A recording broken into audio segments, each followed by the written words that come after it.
بسم اللہ الرحمن الرحیم۔ گمنام ہیرو کے معزز ناظرین، السلام علیکم۔ آئیے چلتے ہیں کہانی کی طرف۔ میرے لیے بھی اس گھر کو چھوڑ دینے کے بعد آغاز سفر کا مرحلہ زیادہ کٹھن تھا۔ اسی گھر میں گزارے ہوئے اچھے وقت کا ہر لمحہ میرے پاؤں کی زنجیر بن گیا تھا۔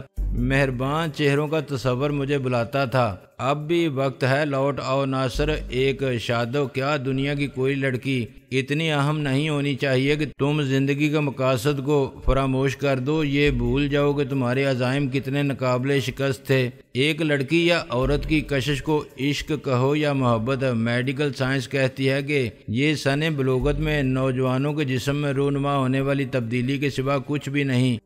جو ہارمونز داڑھی مونچھیں اگاتے ہیں وہی جن سے مخالف کے لیے ایک جسمانی طلب کی خواہش سے مغلوب کرتے ہیں۔ جب یہ دور گزر جاتا ہے تو ہر عورت صرف ایک جسم رہ جاتی ہے، وہ بیوی ہو، محبوبہ یا داشتہ اچھے کھانے کی طرح جس میں لذت ہو، حسن ہو اور خوشبو ہو، جو اشتہا کو تیز اور طلب کی شدت میں اضافہ کرے۔ عورت کے پاس حسن و شباب کی لذت سے بھرپور جسم ہو اور آتش شوق کو ہوا دینے والی خوشبوئے زلف پیرہن ہو تو کیا عشق کچھ نہیں؟ عورت بھی کیا چکن پلاؤ ہے یا نرگسی کوفتہ ہے؟ ایسی کی تیسی میڈیکل سائنس کی سرجن کے لیے ساعت بسل کیا اسی عورت کے پوسٹ مارٹم جیسی ہو سکتی ہے؟ ایڈورڈ ہسٹم نے جب عشق کے ترازو میں تولا تو ایک عام بیوہ عورت مسز سمپسن کو ایسے نہیں دیکھا تھا جیسے مقابلہ حسن کے جج کسی کو مس یونیورس قرار دینے سے پہلے اس کے بدن کے کوس و خم اور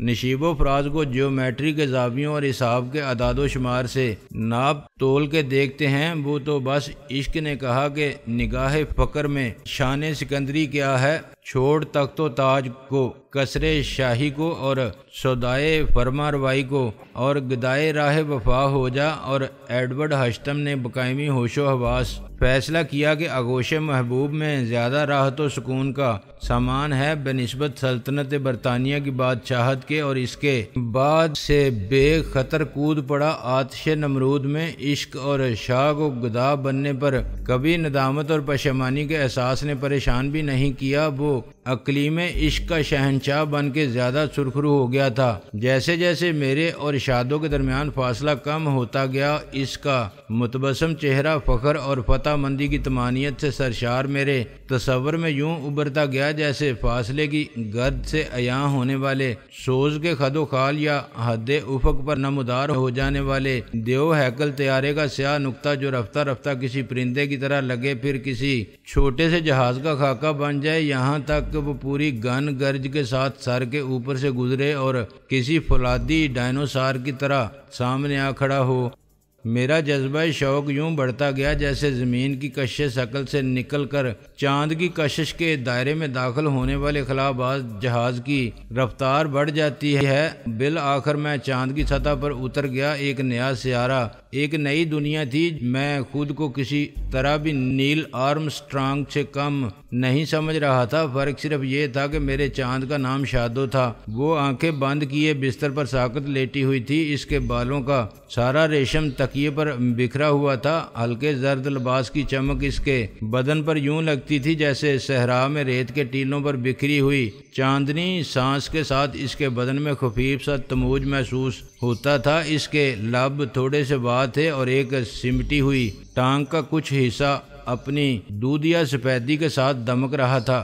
میں دروازے پر خاموش کھڑا اس پیکرے رعنائی کا نقش اپنے خیال میں جذب کرتا رہا۔ پھر اس نے آہستہ سے آنکھیں کھولیں اور مجھے دروازے کے فریم میں کسی مجسمے کی طرح استادہ دیکھا۔ اس کے لبوں پر مسکراہٹ کی ایک کرن جلملائی، پھر یہ روشنی اس کے چہرے پر پھیل گئی۔ وہ چونکی نہیں، حیران نہیں ہوئی، وہ گھبرا کے بدحواسی میں اٹھی نہیں اور میرے یوں چوری چوری دیکھنے پر خوش یا خفا بھی نہیں ہوئی۔ میں آگے بڑھا اور اس کے پاس بیٹھ کے میں نے اس کا ہاتھ اپنے دونوں ہاتھوں کے درمیان رکھ لیا۔ شادو جی، میں آ گیا ہوں۔ اس کی مسکراتی ہوئی آنکھوں سے شبنم جیسا آبدار موتی ڈھلک کے رخساروں پر آ گیا۔ اگر تو نہ آتا تو کیا ہوتا؟ تو مر جاتی۔ میں نے وہ آنسو ایک انگلی پر اٹھا لیا۔ اس نے نفی میں سر ہلایا۔ میں خود اپنی نظروں میں وہ نہ رہتی جو میں اب ہوں۔ مجھے دکھ ہوتا اگر تو بھی بس ایک عاشق ہوتا میرا۔ تو کیا میں عاشق نہیں ہوں؟ میں نے کہا عاشق تو بہت ہیں میرے، لیکن وہ عشق کے سوا کچھ اور نہیں کر سکتے۔ تو میں نے بھی اور کیا کیا ہے شادو؟ وہ اٹھ بیٹھی۔ تو نے مجھے سب کچھ دے دیا ہے، وہ سب جو تیرا تھا۔ تو نے اپنے پاس کچھ بھی نہیں رکھا۔ ہاں میں خالی ہاتھ آ گیا ہوں سب چھوڑ کے۔ میں نے اس کو اپنے قریب کر لیا اور وہ میرے بازوؤں میں سمٹ گئی۔ میں بھی سب کچھ چھوڑ دوں گی اب یہ ممکن ہے۔ اس نے آنکھیں بند کر کے سکون کی گہری سانس لی۔ میں نے اسے چوم لیا۔ وہ تڑپ کے الگ ہو گئی۔ دیکھ ناصر، اگر تو شادو کو صرف ایک عورت سمجھتا ہے تو دروازہ بند کرنے کی ضرورت بھی نہیں۔ کیا فائدہ تجھے واپس جاتے ہوئے؟ پھر دروازہ کھولنا پڑے گا۔ ایک مرد کی حیثیت سے بھی تو مجھے اچھا لگتا ہے۔ میں نے کہا مگر میں واپس جانے کے لیے نہیں آیا ہوں۔ تم نے کہا تھا مجھے مدد کی ضرورت ہے۔ ہاں تو نے پہلے کسی کی مدد کی ہے؟ اس نے بالوں کو سمیٹ کر منہ میں دبائی ہوئی پن سے پیچھے کر دیا۔ میں نے ناصر کی مدد کرنے کی کوشش ضرور کی تھی۔ پھر کیا ناصر مر گیا، قتل ہو گیا؟ میں نے کہا میں نے قسم کھائی تھی کہ اس کے قاتلوں کو نہیں چھوڑوں گا۔ قسم نہیں کھانی چاہیے جب تک قسم پوری کرنے کا حوصلہ نہ ہو۔ وہ فریج میں سے بوتلیں نکالنے لگی۔ میں جذباتی ہو گیا تھا۔ میں نے کہا جذباتی ہوگے میرا ساتھ نبھانے کی قسم کھا لے گا، پھر وقت کے ساتھ جذبات بدل جائیں گے۔ میرے جذبات کیسے بدل سکتے ہیں تمہارے لیے؟ حالات کے ساتھ بہت کچھ بدل جاتا ہے۔ اس نے ایک بوتل کھول کے مجھے تھمائی۔ ناصر کا چچا طاقتور تھا، تو نے ہتھیار ڈال دیے۔ میں نے احتجاجی لہجے میں کہا شادو جی یہ غلط ہے۔ میں مصالحت پر مجبور ہو گیا تھا۔ کیا تمہیں یاد ہے میں تمہارے پاس کیوں آیا تھا؟ ہاں میں نے رئیس سے کہا تھا اگر تیرا دوست چاہتا ہے کہ میں اس کی مدد کروں تو اسے بلا کے لا، اور میں آ گیا تھا اس امید پر کہ تم میری مدد کرو گی۔ مجھے معلوم ہے میں نے یہ بھی کہا کہ تو آیا تھا مدد مانگنے، اور میں نے الٹا تجھے مدد کے لیے کہہ دیا۔ میں نے کہا تمہاری مدد سے ہی مجھے ناصر کے چچا کا فون نمبر معلوم ہوا تھا اور میں اس کے گھر پہنچ گیا تھا۔ وہ ہنس پڑی۔ صرف گھر نہیں، تو تھانے پہنچ گیا تھا۔ مجھے چھڑانے میں بھی تم نے میری مدد کی تھی۔ میں نے کہا تمہاری مدد کی مجھے اب بھی ضرورت ہے شادو، میں اپنی قسم بھولا نہیں۔ وہ میرے سامنے بیٹھ کے کوک پینے لگی۔ یعنی ناصر کے چچا کو قتل ضرور کرنا ہے، پھانسی ضرور چڑھنا ہے۔ میں نے سوچ کے کہا ضروری نہیں۔ کیا ضروری نہیں؟ تو سمجھتا ہے کہ پکڑا نہیں جائے گا؟ میں نے مسکرا کے کہا ہاں جب میں قتل ہی نہیں کروں گا تو پکڑا کیوں جاؤں گا، اور جب پکڑا نہیں جاؤں گا تو پھانسی کیسی؟ پھر کیا کرے گا تو؟ میں اسے پکڑوانا چاہتا ہوں، ایسا چکر چلانا چاہتا ہوں کہ پولیس اسے پکڑ لے ثبوت کے ساتھ، اور یہ کام اکیلا نہیں کر سکتا۔ چل ٹھیک ہے۔ اس نے ہاتھ بڑھایا۔ پہلے تیرا کام پھر میرا۔ پہلے میں تیری مدد کروں گی پھر تو میری مدد کرے گا۔ میں نے اس سے ہاتھ ملایا۔ ہماری بات پکی ہو گئی۔ وہ ہنس پڑی۔ اچھا پھر اب کیا ارادے ہیں؟ بس کسی دن لے جاؤں گا تجھے ڈولی میں بٹھا کے۔ اس کی آنکھیں شرارت سے چمکتی رہیں۔ میں نے کہا نو، اپنے پرائیویٹ پلین میں اڑا کے۔ وہ ہنسی۔ Very good. کہاں لے جاؤ گے؟ وزیر اعظم ہاؤس۔ ابھی ہنس لو شادو جی سب کے ساتھ، مگر انگریزی کا محاورہ ہے کہ آخر میں ہنسنے والا کون رہتا ہے یہی دیکھنا ہے۔ اچھا اب ہٹو، نکلو یہاں سے، نیچے جا کے یہ شہزادوں والے کپڑے اتار دو اور بن جاؤ ہم جیسے۔ میں نے کہا آج رات بیگم صاحبہ کو بڑی مایوسی اور بہت دکھ ہوگا۔ صرف بیگم صاحبہ کو؟ اس نے طنز سے کہا۔ ہاں اگر میں آج بھاگ کے نہ آتا تو بڑی مشکل ہو جاتی۔ کیا وہ کھا جاتی تجھے؟ ہاں اس کا یہی ارادہ تھا۔ میں نے کہا آج رات ڈاکٹر صاحب بھی گھر سے باہر ہوں گے۔ اس نے شوخی سے کہا پھر ایسا کر کل آ جانا، کسی کا دل توڑنا اچھی بات تو نہیں ہے۔ میں نے کہا شادو جی میں اتنا گرا ہوا آدمی نہیں ہوں، مجھے تو شک ہے تیرے آدمی ہونے پر۔ میں نے سر ہلایا۔ ایک شعر سناؤں؟ عشق نے غالب نکما کر دیا، ورنہ ہم بھی آدمی تھے کام کے۔ رات 10 بجے شاہ جی کی گاڑی سے اترا تو میں ایک پرانی مگر کچھ صاف قمیض اور میلی پتلون پہنے گھٹنوں میں سر دیے باہر بیٹھا ہوا تھا۔ میرے پاؤں میں جوتے بھی نہیں تھے اور میں صورت سے مظلوم نظر آنے کی پوری کوشش کر رہا تھا۔ گاڑی گھوم کے اندر آئی تو ہیڈ لائٹس سیدھی مجھ پر پڑی۔ میں اٹھ کے کھڑا ہو گیا۔ شاہ جی اتر کے سیدھے میری طرف آیا۔ کون ہے تو؟ میں نے کہا شاہ جی میں ناصر ہوں، آپ نے مجھے تھانے سے چھڑایا تھا۔ اس کے تیور پر بال پڑ گئے۔ ہاں اب کیا ہے؟ یہاں کیا کر رہا ہے تو؟ اس وقت آپ کا انتظار کر رہا تھا شاہ جی۔ کیوں؟ اور تو یہاں آیا کیسے؟ میں نے کہا میرا دوست ہے رئیس، اس نے کہا تھا شاہ جی کے پاس آ جانا اگر پریشانی ہو۔ شاہ جی مجھے یہاں رہنے دیں۔ یہاں رہنے دوں؟ تیرے باپ کا گھر ہے یہ۔ میں نے آنکھوں میں آنسو بھر کے کہا باپ کا گھر ہوتا شاہ جی تو دنیا میں خوار کیوں پھرتا؟ میری تو ضمانت کرانے والا بھی کوئی نہیں تھا۔ وہ لوگ میرے پیچھے پڑے ہوئے ہیں۔ ابھی تک میں ایک بڑھیا کے ساتھ رہتا تھا، ان کے کام کر دیتا تھا، اس کے بدلے میں روٹی مل جاتی تھی اور سونے کی جگہ ملی ہوئی تھی۔ انہوں نے بڈھے کو بتا دیا کہ میں 2 دن تھانے میں بند تھا، جھوٹ بولا کہ چوری کی میں نے عورت پر ہاتھ ڈالا تھا، یہ بھی کہا کہ میں حوالات سے بھاگ آیا ہوں، پولیس پھر آ جائے گی مجھے پکڑنے۔ بڈھے بڑھیا نے اسی وقت مجھے نکال دیا۔ اب میں کہاں جاؤں شاہ جی؟ میری طرف سے جہنم میں جا، شاہ جی نے برہمی سے کہا۔ لاوارث لونڈے نہیں پالتا میں، واپس چلا جا یتیم خانے۔ شاہ جی میں جہاں جاؤں گا وہ میرے پیچھے لگے رہیں گے۔ ابے تو حرامی پنگا کیوں لیا تھا ان سے؟ اور وہ کون سے گھر والے تھے تیرے جنہوں نے 10,000 دیے تھے تجھے چھڑانے کے لیے؟ میں نے کہا شاہ جی کوئی گھر والے نہیں تھے، وہ میرا تو اس دنیا میں کوئی بھی نہیں ہے۔ پھر کہاں سے آئی تھی اتنی بڑی رقم؟ میں نے قدرے تذبذب سے کہا وہ جمع کیے تھے میں نے۔ تو نے جمع کیے تھے؟ کہاں اور کیا کام کرتا تھا تو؟ میں نے سر جھکا کے کہا کوئی اچھے کام نہیں کرتا تھا شاہ جی، چوریاں کرتا تھا، کسی گاڑی سے ٹیپ نکال لی، ٹائر چوری کر لیا۔ آپ سے جھوٹ نہیں بول سکتا، 4 سائیکل چوری کی تھیں اور بیچ دیں۔ خالی مکانوں سے بجلی کے میٹر چوری کرنا خاص کام تھا۔ جو مکان مکمل ہونے کے قریب ہوتے تھے وہاں رات کو جاتا تھا اور تار کاٹ کے میٹر کھول لیتا تھا۔ یہ دیکھتا رہتا تھا کہ شہر میں کون سے گھروں میں تالے پڑے رہتے ہیں۔ شاہ جی کا ڈرائیور گاڑی میں سے سامان نکال کے اوپر لے جا چکا تھا، مگر شاہ جی کو میری باتوں سے دلچسپی ہو گئی تھی۔ چوریاں کرنے سے پہلے کیا کرتا تھا؟ یتیم خانے میں تھا جی، چندہ جمع کرتا تھا، اس میں سے چوری کرتا ہوگا، شاہ جی نے کہا۔ میں نے سر جھکا لیا۔ چندہ جمع کرنا مشکل کام تھا، بہت پھرنا پڑتا تھا، گھر گھر جا کے بھی بہت کم ملتا تھا، بھیک مانگنا آسان تھا، پیسے زیادہ مل جاتے تھے۔ شاہ جی کا پارا چڑھ گیا۔ جھوٹ بکتا ہے، کہاں بھیک مانگتا تھا؟ کسی نے دیکھا تجھے بھیک مانگتے ہوئے؟ میں نے سہم کے کہا میں سڑک پر اور بازاروں میں بھیک نہیں مانگتا تھا شاہ جی، بس اور ٹرین میں بھیک مانگنے والوں کو بھی جانتا ہوں میں نے کہا دفتروں میں جاتا تھا شاہ جی اور کارخانوں میں۔ دن میں جب کھانے کا وقفہ ہوتا تھا تو میں کینٹین میں پہنچ جاتا تھا۔ آپ جانتے ہو شہر میں کتنے کارخانے ہیں اور کتنے دفتر، کسی کھانا کھانے والے کے سامنے ہاتھ پھیلاؤ اور طریقے سے مانگو تو بڑی آسانی سے 1-2 روپیہ مل جاتے ہیں، 5-10 بھی دے دیتے ہیں دینے والے۔ سیر و تفریح اور خریداری کرنے والے کم دیتے ہیں، کھانے کے بیچ میں مانگو تو لقمہ حلق میں اٹک جاتا ہے جی کھانے والے کے۔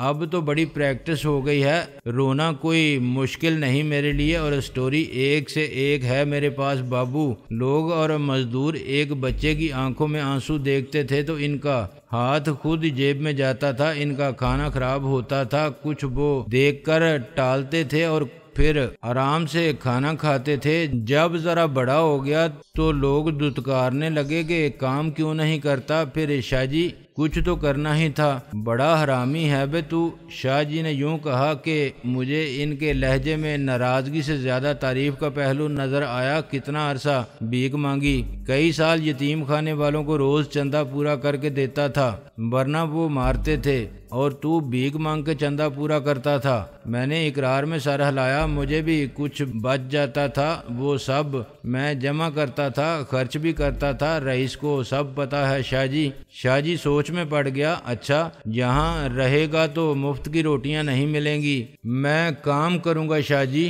کچھ پتہ ہے کیا کام ہوتا ہے میرے پاس؟ میں نے کہا پتہ ہے شاہ جی، آپ آزما لیں بے شک۔ اچھا ابھی بیٹھ یہاں۔ شاہ جی نے کہا کرتے ہیں تیرا بھی بندوبست۔